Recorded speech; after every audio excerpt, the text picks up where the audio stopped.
again, not wanting to put themselves in jeopardy or in danger with this crowd that's clearly agitated. This is beyond what we saw there earlier. We have a fire burning. You have people climbing on the building, shooting what looks like fireworks and rockets at the building. We looked inside the windows. You don't see police officers there. So I think what would likely happen here is the majority of officers who are at this location have probably left for their own safety. There might be a team that's still left behind. We saw people on the roof earlier. But I think, Don, what we're going to see is they're going to let this building burn. You're not going to see officers coming in. They know that the decision right now is you lose a building or you lose lives potentially. That's the calculation.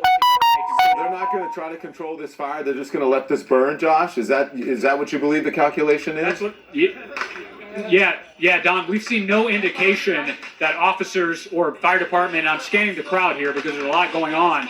We've seen no indication that they're trying to either fight the fire or enforce the criminal activity going behind. This is looting. People are crashing through the windows here against, I've set the building on fire. I think they're making that calculation that they would rather lose the building than try to incite or inflame the situation even more than it has. What happens after that, we don't know. Whether they just let the building go and assume the crowd will disperse once they get tired after a number of hours. But so far, we haven't seen police officers staging. There have been no flashing lights. There was one helicopter overhead. It looks like it's now moved away. I think they're just letting the situation play out right now, Don, making that calculation that that's probably in the best interest of the community. And speaking of the calculation, why would stand by 1 second, Sarah. Listen to this. There's no siren at all. So there's no fire department coming. Last night, 3 or 4 showed up when the AutoZone was on fire. This is definitely, as Josh said, a calculated decision. Not a single fire truck is here. Right on.